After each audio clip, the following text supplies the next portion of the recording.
Hey everyone. So I've been meaning to do this for a long time, but never got around to it. So I'll be doing it now.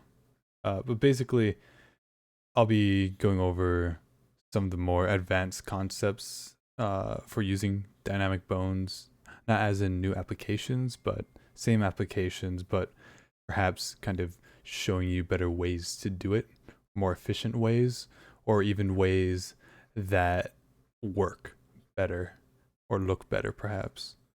Uh, there's a lot of weirdness that goes on with it, and there's not really a tutorial or manual that I found, at least when I was learning to do this well. There might be one now, I didn't check, but I'll be giving you the way I do things and other ways you can do things, and kind of showing you how to use the components, the component to its full extent. So right now I have a model that I would have set up in the past when I was learning to use dynamic bones, or when I thought I knew how to use dynamic bones.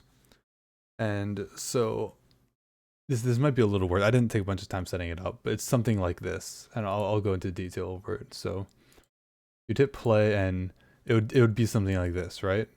So you'd have the hair is kind of weird, especially the bangs, but like the back of the hair, it looks fine, and all that, the boobs are kind of like you'd probably add a little more or whatever, but that's how they work, right? You see the lines going out from the dynamic bones. You can see where it's affecting it. So these are having these bones move around. Same thing with up here.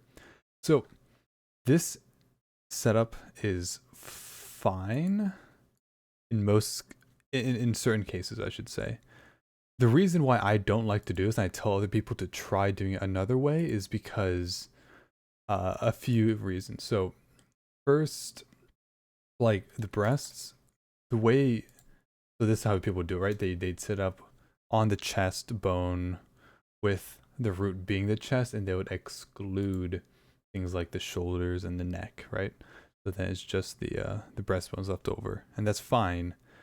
But what this causes them to do is, people, you generally think of them as rotating, right? Like the bones are rotating or whatever. That's not what what happened. That what is happening. It's actually moving the entire bone up and down, which does give a cool effect, and you can use this to your advantage. But people don't understand exactly how. So what it's doing is it's moving them up and down like this, instead of what you might want, which is actually rotating like this, right? So that's what's going on there. But people are like, okay, well, it's one bone, right? So there's no way you can't do it the way I'm talking about, because if I remove this script, right, and I want dynamic bones on just these, right? That wouldn't work even if you assign these, because if you go and like set up your stuff or whatever, and you go ahead and play, there's not a line there, right? It doesn't detect anything because it's not going. There's no chain of bones. See, they'll move, but that's not the case. You see, it needs a destination to rotate from, because it starts at the beginning of the bone the root is at, and then wherever the next bone or extension is, it's going to rotate from that point. So what you can do, you can take these two chest bones and say, hey, I want them to rotate just here, but I need a point for them to rotate from. So they're going to start the root, which is the bone head, and they're going to end using the Y, right here, the end offset, here. So now it's going to rotate from this point. This point is going to go rotate up and down around this origin point. And since it's one bone, the bone is just going to rotate. So now if I move this, you'll see that they actually move now, and it's kind of hard to see right there. So I can turn this down a little more. So that's one of the first things I want to talk about, is the way you can set up the extensions for that, right? So that might give a better effect of what you want. I personally like this effect more. You can do it both ways. It's up to personal preference, but I find people don't understand this, and you can get better effects from that. So that's the first thing I wanted to talk about. There's a couple more things.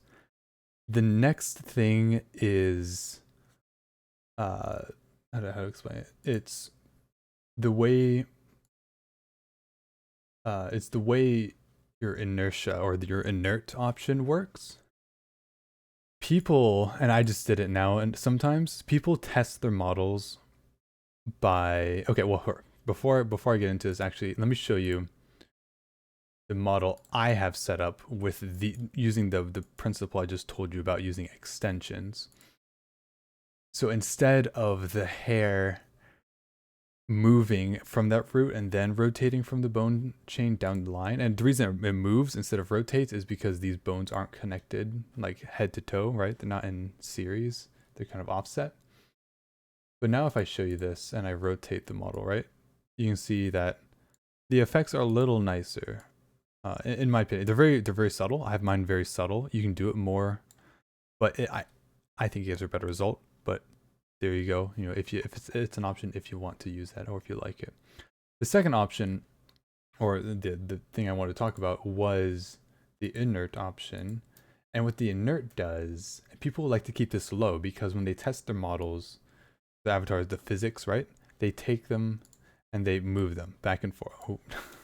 They move them back and forth, and that's how they test. Like, oh, all right, it's moving not too much or too little. I'll go and affect the inertia.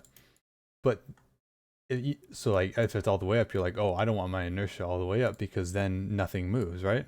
Well, that's not actually true. If you rotate your model, you'll see it is moving just as much as before. Inertia affects your transformational value, like the amount of force that gets applied when you're transforming.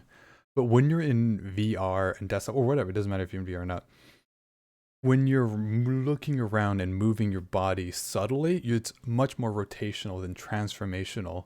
And because of that, like, it still moves around, and this is the effect you want. This is governed mostly by elasticity and your dampening. Even though my inertia is all the way up on here, they still move just fine how I would want them to. The only thing you need to worry about inertia for mainly is for when you're moving your model around. You know, you see people when they move their models and they're running around, the hair goes flying in their face or out. That is from the inertia being too low because they tested their models doing this instead of just rotating. So do both. And when you're moving a model like this and it's moving too much, turn that inertia way up. I usually keep mine like 0.75, 0.8, 0.85, something like that.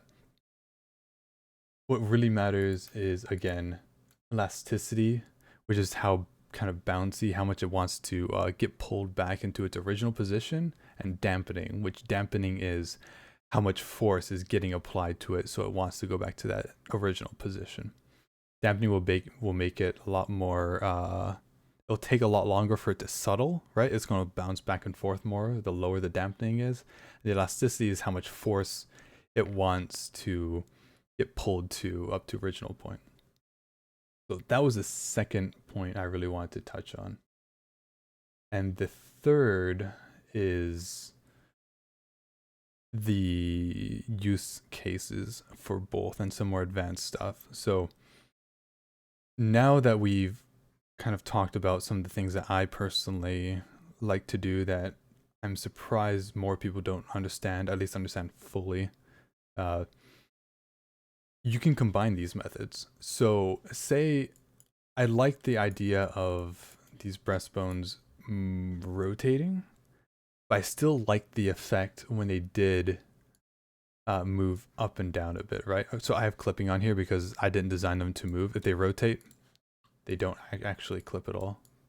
As you can see, I'm in play mode right now, but so I want them to move up and down as well as rotate a bit. Well, you can do this as well, and that's where these curves come in to these dynamic bone settings, which are very useful actually. So if I go and I'm just going to do like a reset on all this just to make sure that nothing's super messed up. Okay. So if you wanted to do that, you can actually, and this is what I said earlier about it does work sometimes.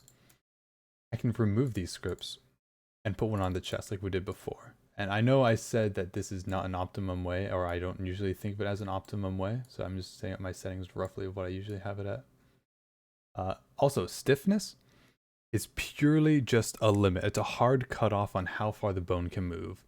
If you want the bone to be very wibbly and movie and junk, but you don't want it to move past or rotate or move past a certain point, or say if you have gravity on something, like say if I had gravity on my hair and I want it to lay down, but I don't want it to go in, I don't want it to rotate inwards anymore like this, I could have my hair go straight out, add gravity, and add a stiffness value of a certain amount, and then when it goes down, it'll rotate to a certain value. It's a hard cutoff. That's what stiffness is.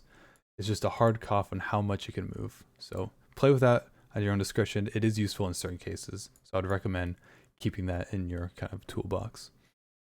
So I wanted both for these to transform, actually move, or move like this, as well as just rotate. So to do that, what I can do is dynamic bone here, add my exclusions like I normally would if you're doing this method, and then you would add offsets. You would add offsets like this, but next what you would do a little more.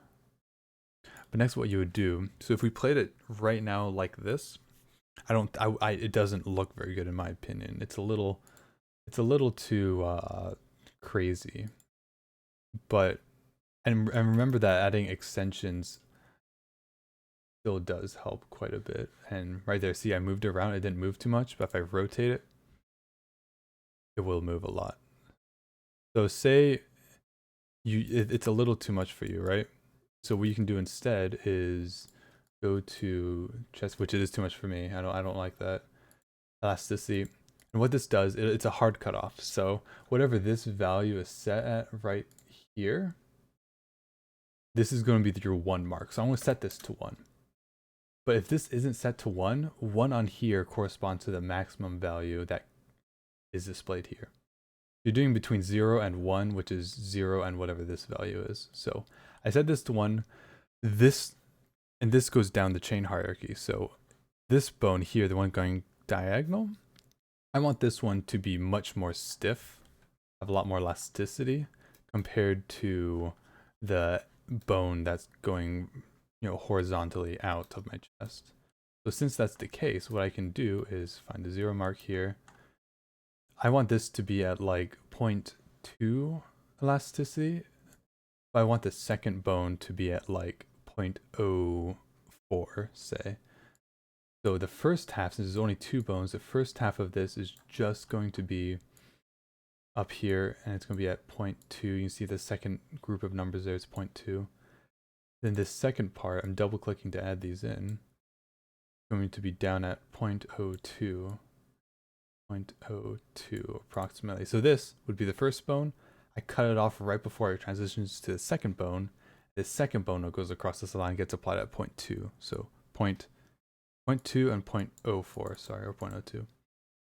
Doing that, now if we play it, we can see it actually works a little differently. These don't move. If you watch how much of these move here, the diagonal ones, they don't move as much as the ones facing straight out. So that's an advanced setup, and I'm usually too lazy to set it up like this, but it works and it's very nice.